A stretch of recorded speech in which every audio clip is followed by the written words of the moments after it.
El jueves pasado, a las 8 de la mañana, encontré un sobre blanco en el buzón, sin remitente, sin dirección. Solo mi nombre escrito con bolígrafo, Alejandro. No era nada raro recibir sobres de colegios, bancos o notificaciones tontas. Pero ese, por alguna razón, pesaba. Lo abrí ahí mismo, apoyado en la pared de la portería, con las llaves aún colgando de la cerradura del buzón. Dentro había una sola cosa, una foto. Una foto impresa en papel fotográfico brillante, tamaño 10x15. En ella, mi mujer, Clara, aparecía besando a un tipo que no era yo. No un beso en la mejilla. Un beso con las dos manos en su cara, con los ojos cerrados, con cuerpo pegado. Era ella, sin duda. Su abrigo rojo, su coleta baja, ese bolso ridículo que le regaló su madre por su cumpleaños. Pero lo que me rompió no fue el beso. Fue que estaban frente a nuestra panadería de siempre. A una calle de nuestra casa. Era imposible malinterpretar la escena. Me quedé mirando esa foto unos 30 segundos, en silencio, mientras la portera sacaba la basura y me decía buenos días. No pude responder. No sabía si gritar, si reír, si arrancarme los ojos. La metí en el bolsillo y subí. Clara aún no había salido. Estaba en la ducha. Se escuchaba su música de siempre, esa lista de Spotify que decía que le daba buen rollo. Entré a la cocina. Puse la cafetera. Me senté en silencio. No tenía ningún plan. Ni idea de qué hacer. Solo sabía que esa imagen ya no se iba a borrar nunca. No me cabía en la cabeza. No sabía si eso había pasado ayer, el mes pasado o hace un año. Pero era reciente. El peinado, el abrigo, todo era actual. ¿Y el sobre? ¿Quién coño me había dejado eso? ¿Y por qué? Ese fue el principio del fin. Todo lo que creía seguro, rutinario, mío, dejó de serlo en el instante en que vi esa foto. Y lo peor es que, en vez de enfrentarla en ese momento, me quedé en silencio, fingiendo que nada pasaba. Necesitaba saber más. Y así empezó todo. Decidí no decir nada ese día. Ni esa noche. No porque tuviera un plan maestro o una estrategia brillante, sino porque me sentía como si alguien me hubiera golpeado en la nuca y todavía estuviera tambaleándome. Pasé el día fingiendo. Hice el desayuno, llevé a los niños al colegio, contesté correos del trabajo, incluso escuché a Clara contarme una historia aburrida sobre una madre de Lampa que le había caído mal en una reunión. Le asentí con la cabeza mientras ella hablaba, pero mi mente no estaba ahí. Solo podía pensar en esa imagen. Ese momento congelado donde mi mujer besaba a otro hombre a plena luz del día como si su vida no tuviera nada que ocultar. La imagen no solo me había dolido, me había activado una alarma interna que ya no se podía ignorar. Esa alarma me dijo que eso no era un desliz, no era un error puntual. Era algo establecido.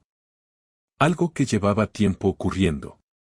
Y si era así, yo necesitaba saberlo todo. No porque tuviera esperanza de arreglar algo, sino porque no podía seguir viviendo con esa cara de idiota. El viernes por la tarde, fingí que tenía una reunión en el centro. Le di un beso a Clara en la frente, como siempre, pero ella se giró rápido y no lo notó. Me senté en una cafetería frente a la panadería donde la foto había sido tomada.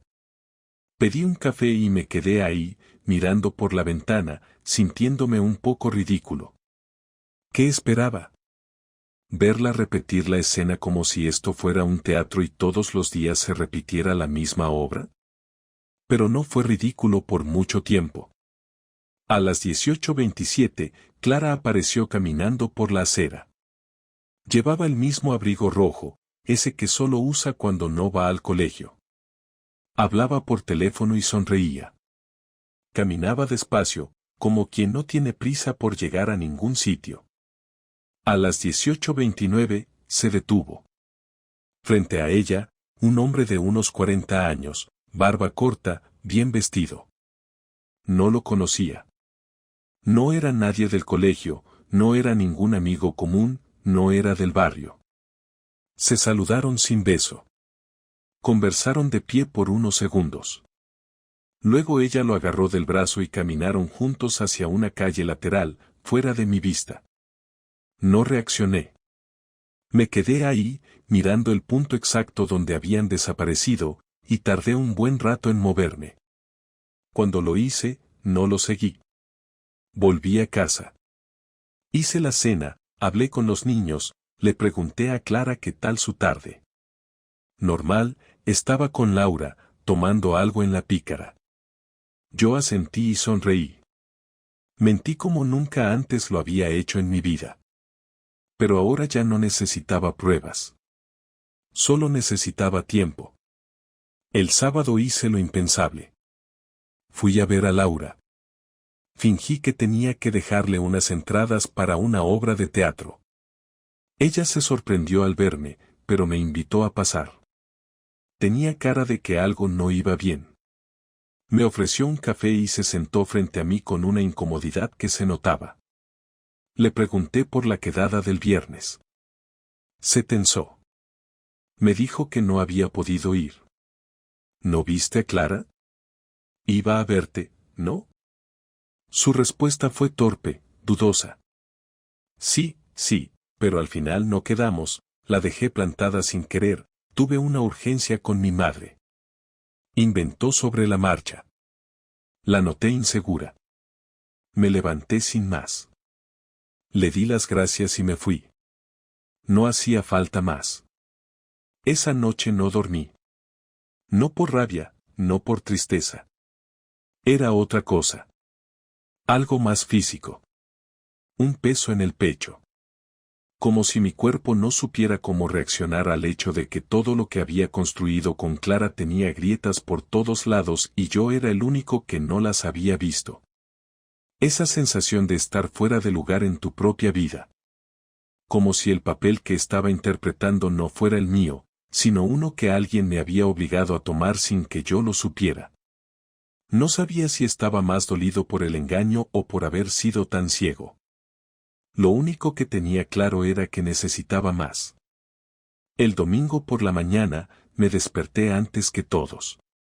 Bajé al trastero, saqué una vieja mochila de montaña y metí una pequeña cámara que usábamos en vacaciones. No era gran cosa, pero servía. Ese día, en el desayuno, le pregunté a Clara si el lunes iba a trabajar como siempre. Sí, claro, respondió, sin mirarme. Entonces supe que iba a seguir viéndolo. Que esa rutina que yo no conocía se iba a repetir una vez más. Y que esta vez, yo iba a estar ahí. No con una foto anónima, no con una sospecha. Esta vez iba a verlo con mis propios ojos. Porque lo que duele de verdad no es que te engañen. Es no saber cuánto tiempo llevas siendo el idiota en la historia. El lunes salí una hora más tarde del trabajo sin avisar. Tomé un taxi y me bajé cerca del instituto donde trabajaba Clara. Me quedé esperando en la esquina de una cafetería donde tenía buena visibilidad, con la cámara en la mochila, lista. A las 5 en punto, la vi salir.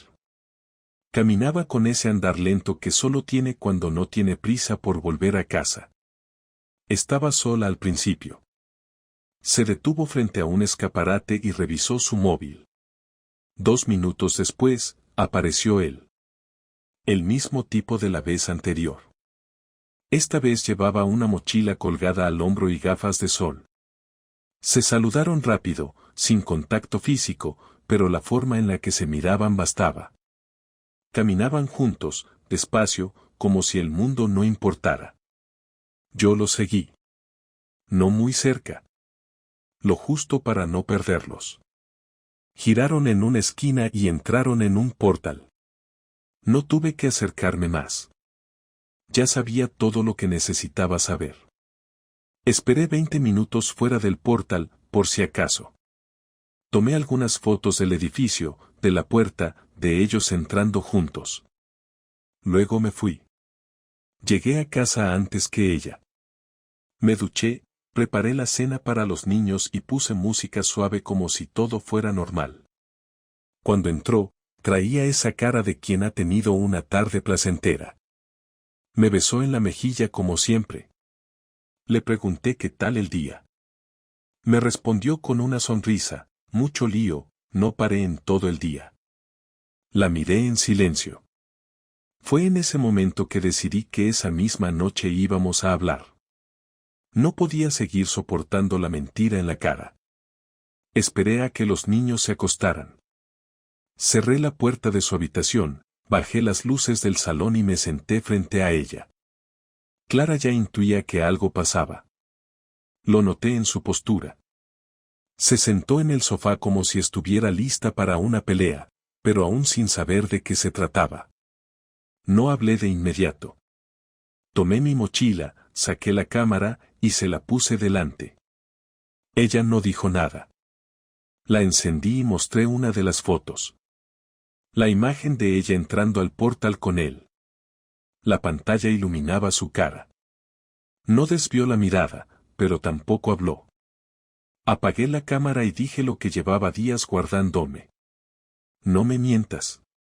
No digas que es un compañero, no digas que fue un malentendido. Te estoy dando la oportunidad de decir la verdad. Ella tardó en reaccionar. Me miró largo rato. Luego se levantó, fue a la cocina, se sirvió un vaso de agua y volvió al salón. Se sentó más recta. Sus palabras fueron secas. ¿Qué quieres que diga? La verdad. Solo eso. Suspiró, como si llevara tiempo ensayando ese momento.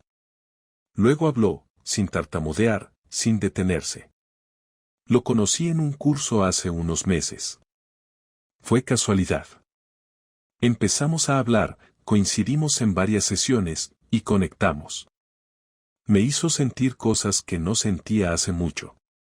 Me gustaba cómo me hablaba, cómo me miraba, como no era tú. No sé qué fue peor, si la confesión o esa última frase. Como no era tú. Le pregunté desde cuando estaban viéndose. Me dijo que desde abril. Llevaban 5 meses. Me dolió pensar que mientras yo organizaba nuestras vacaciones de verano, ella ya se estaba acostando con otro. Le pregunté si dormían juntos. Me miró, dudó medio segundo y dijo que sí. Que no muchas veces, pero las suficientes. Que fue solo sexo al principio, luego un poco más. Que no tenía intención de dejarme, pero que tampoco pensó que se iba a detener sola. Le pregunté si él sabía que estaba casada. Me dijo que sí. Que al principio no, pero que cuando lo supo no le importó. Que tenía claro que ella no iba a dejar su casa ni a sus hijos. Yo escuchaba todo sin interrumpir, pero por dentro tenía las manos cerradas en puños, las piernas tensas, la mandíbula apretada. Le pregunté por qué no me lo había dicho. Me respondió con una mezcla de sinceridad y cinismo. Porque no pensaba hacerlo. No quería herirte. Y sabía que si lo sabía, no podría seguir. Lo sé, está mal. Pero así fue. Ahí exploté. Me levanté de golpe, tiré el mando de la tele al suelo y le grité que dejara de hablar como si esto fuera una reunión de trabajo. Que me había mentido todos los días, que me había besado sabiendo que venía de estar con otro, que había dormido conmigo sin decir una sola palabra. Ella también se levantó, y por primera vez en mucho tiempo la vi sin la máscara. Me gritó que yo no tenía derecho a ponerme así, que llevábamos años mal, que nuestra relación se había vuelto una rutina, que yo era un mueble más en casa. Que ella también tenía derecho a sentirse viva. ¿Y por eso follas con otro?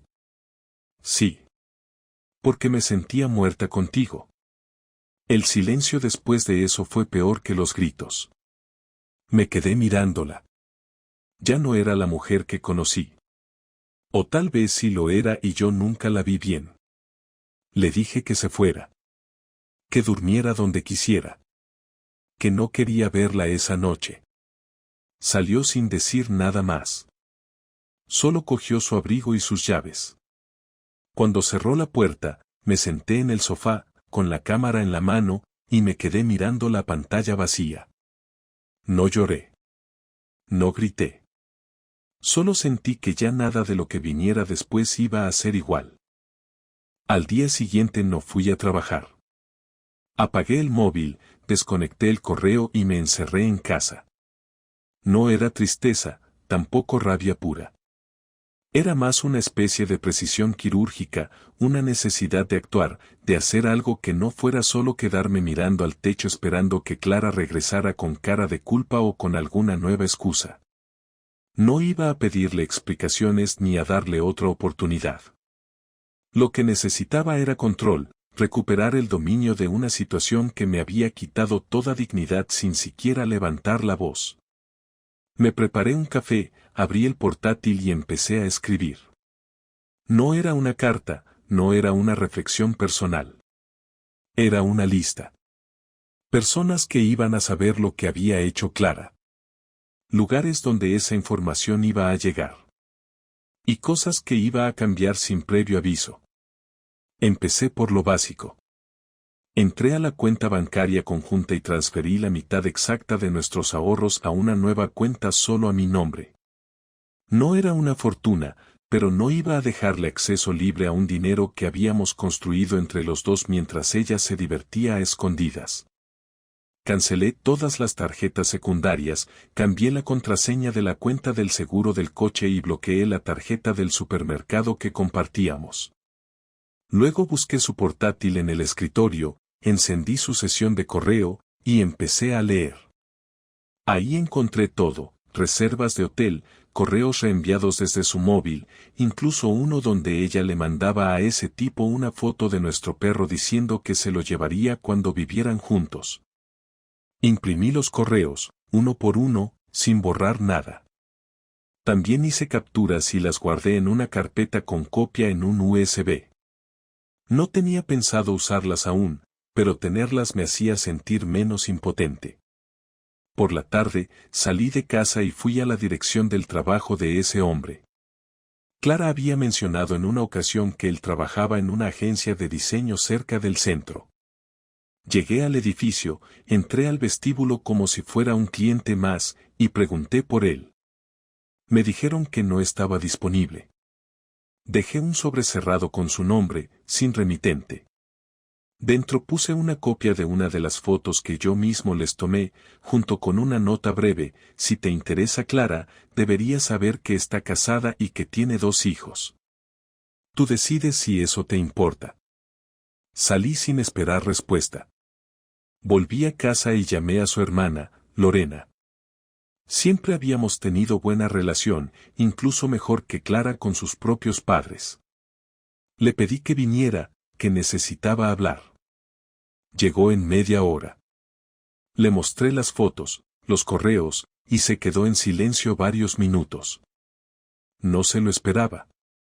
Me dijo que llevaba semanas notando algo raro, que Clara estaba más distante, pero que no imaginaba esto. Le pedí un favor, que fuera ella quien se lo contara a su familia. No quería explicaciones, ni preguntas, ni tener que justificar por qué iba a hacer lo que pensaba hacer. Lorena aceptó sin decir mucho. Solo me dio un abrazo y se fue con los documentos impresos. Esa noche Clara volvió a casa cerca de las 11. Llevaba el pelo mojado, se notaba que había estado en casa de alguien. Al entrar me miró como si nada, como si el día anterior no hubiera pasado. Se sentó en el borde del sofá, suspiró y dijo que necesitábamos hablar. Le respondí que ya no había nada que hablar. Que había tomado algunas decisiones y que debía estar preparada. Me miró con esa cara de superioridad que siempre usaba cuando creía que tenía el control, y me preguntó qué significaba eso. Le conté punto por punto lo que había hecho durante el día, las cuentas, las tarjetas, la visita a su amante, la conversación con su hermana. Al principio no dijo nada. Luego se levantó como si le acabaran de dar una bofetada. Me preguntó si estaba loco. Le dije que no, que simplemente estaba cansado de parecer un idiota. ¿Y qué esperas conseguir con todo esto?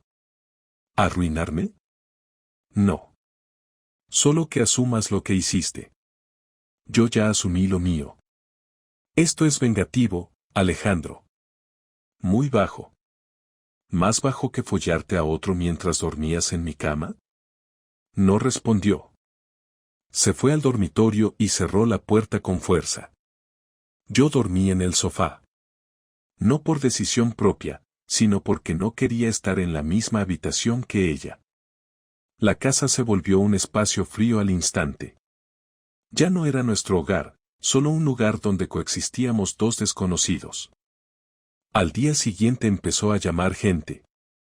Su madre, su jefe, incluso su amiga Laura. Todos sabían ya. Clara me culpó de haberlo ventilado todo.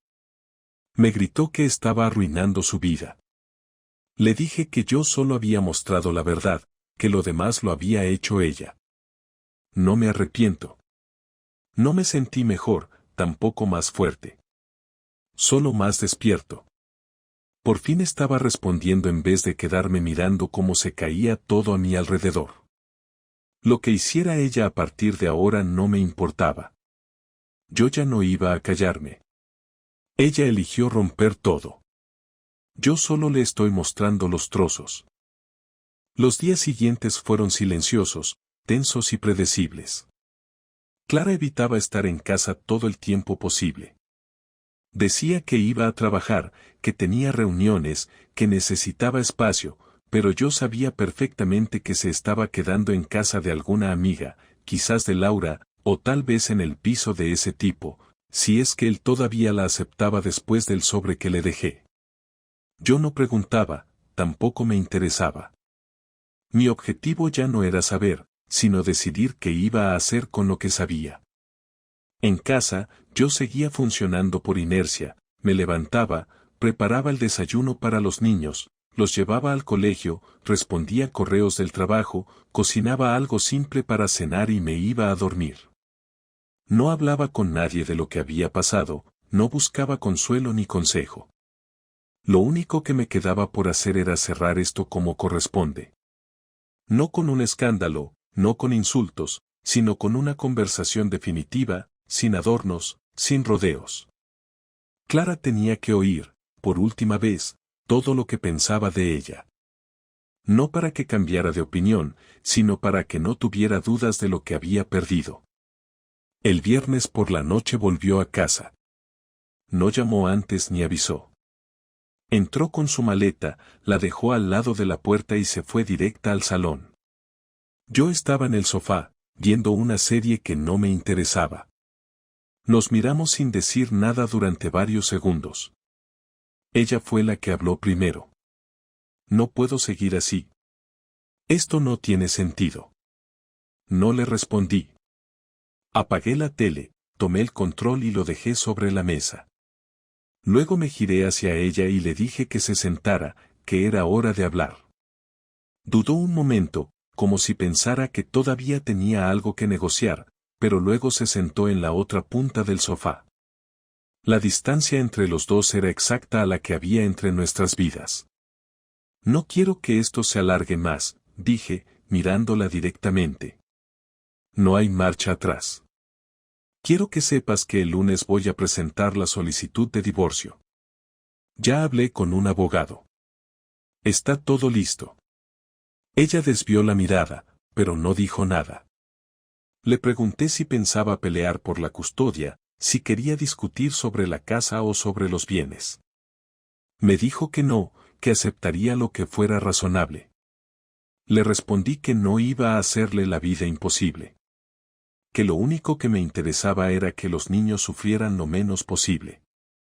Ella sintió con la cabeza, pero no parecía del todo conectada con lo que estábamos hablando. Entonces hice lo que tenía pendiente, decirle lo que pensaba.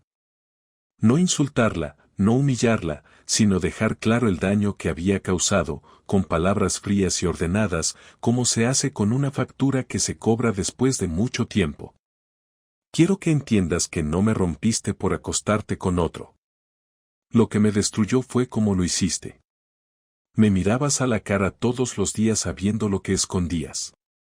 Me decías que me querías mientras te vestías para ir a verle. Me besabas delante de nuestros hijos después de haber estado en su cama. Y todo eso, Clara, no es solo traición. Es crueldad. Y ni siquiera tuviste el valor de decirme la verdad cuando lo descubrí. Tuviste que esperar a que te pusiera las pruebas en la cara. Eso no lo hace alguien que cometió un error. Eso lo hace alguien que ya no respeta al otro. Ella tragó saliva y bajó la mirada. No lloró. No se disculpó. Solo se quedó ahí, quieta, como si todo le estuviera pasando a otra persona. No me defendí porque no hay defensa posible, dijo, con voz baja. Me equivoqué. Fui egoísta. No voy a justificar nada. Le pregunté si lo seguía viendo. Me dijo que no, que él se había alejado en cuanto todo salió a la luz. Que no quería problemas, que no sabía manejar la situación. Le dije que me daba igual. Que no me importaba si estaba sola, acompañada o buscando consuelo en quien fuera. Lo nuestro ya no existía. No por el divorcio, sino porque ella se encargó de destruirlo desde hace meses, quizás desde hace años. Lo peor es que no me di cuenta de cuando empezó todo, agregué. No vi las señales. No quise verlas. Te idealicé. Y ahora me doy cuenta de que no eras mejor que nadie. Solo sabías disimular. Ella respiró hondo, se levantó del sofá y dijo que iba a dormir en la habitación de los niños esa noche. Que no quería pelear más. Le respondí que hiciera lo que quisiera, que al final eso había hecho siempre. Cuando se fue del salón, me quedé solo un rato más, mirando el control de la tele sobre la mesa, pensando en cómo una vida entera se puede ir al carajo en cuestión de semanas. No me sentía mejor. No me sentía más libre. Solo más vacío. Pero ya no había nada más que decir. La mañana del lunes fue igual que las anteriores. Me levanté temprano, preparé el desayuno, dejé a los niños en el colegio y volví a casa. Clara ya no estaba. Había salido antes que yo, con su mochila al hombro, sin decir adiós. No me molestó, tampoco lo esperaba. Todo estaba en modo automático. Ya no hablábamos de nada que no fuera estrictamente necesario, los niños seguían su rutina sin entender bien lo que estaba pasando, aunque los dos sabíamos que empezaban a notarlo. Les habíamos dicho que mamá y papá iban a vivir separados, que eso no era culpa de ellos y que los dos íbamos a estar ahí siempre, pero era una mentira a medias. Yo iba a estar, eso lo tenía claro. Ella, no sabía. Ese lunes fui al despacho del abogado con todos los papeles firmados. Me saludó como si nos conociéramos de toda la vida. Me ofreció café. Le dije que no, que prefería terminar con todo lo antes posible. Revisamos las cláusulas, me explicó los plazos, la parte de la custodia, los gastos. Yo asentía sin hacer preguntas. Ya lo había leído todo en casa. Solo quería que quedara oficializado. Al final, firmé.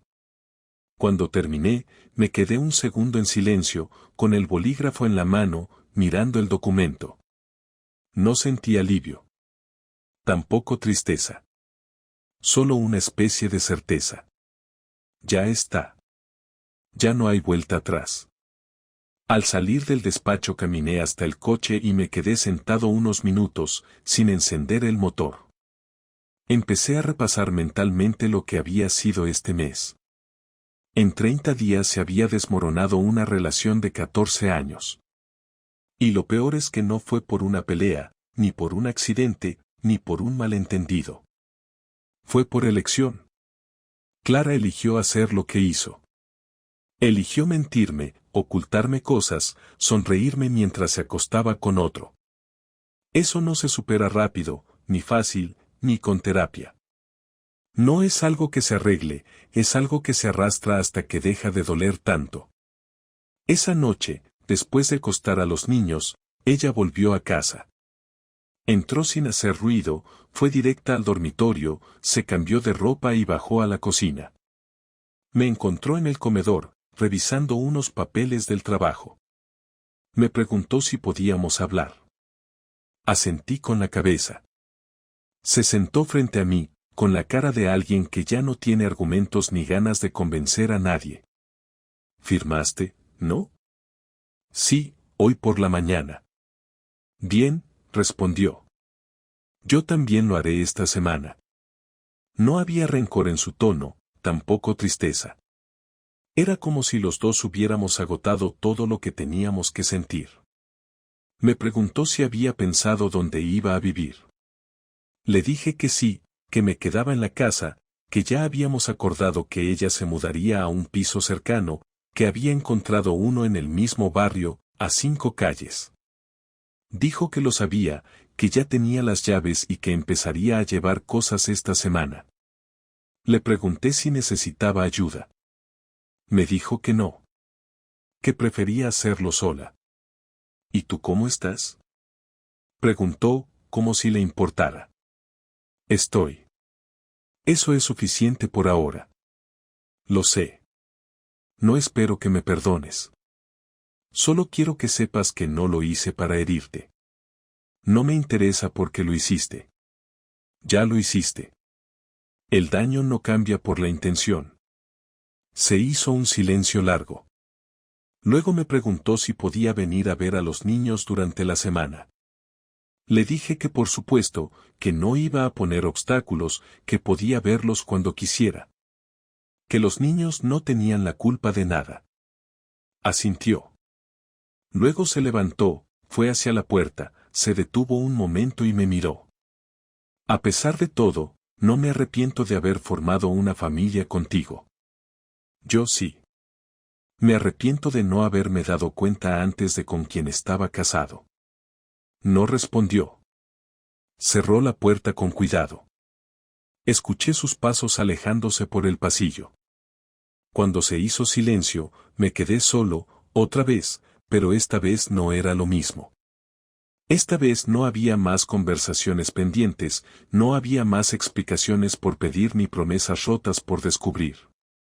Lo que quedaba era una casa medio vacía, 2 niños que tendrían que aprender a dividir su vida en 2 espacios, y yo, intentando rehacer algo parecido a una rutina. En los días siguientes, empecé a notar pequeñas cosas. Dormía mejor. No tenía que fingir sonrisas.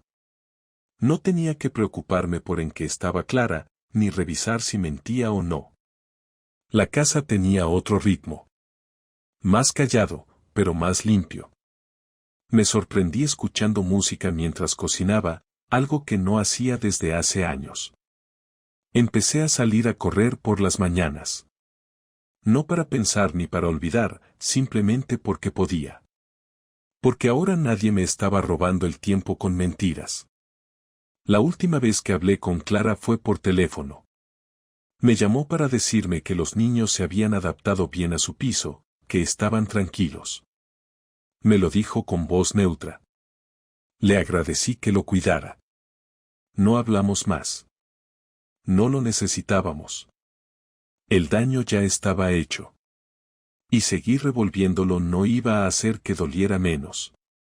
De todo esto, lo único que me quedó claro es que nunca se termina de conocer a alguien. Puedes vivir con una persona durante años, compartir cama, hijos, cuentas, vacaciones y todavía descubrir que no sabías nada de ella. Lo importante, lo que me enseñó todo esto, es que la intuición no miente. Que cuando algo no encaja, es porque no encaja. Y que a veces, lo más valiente no es perdonar ni entender. Es cerrar la puerta, respirar hondo y seguir. Aunque cueste. Aunque duela. Aunque no sepas muy bien hacia dónde. Porque al menos ya sabes de dónde vienes.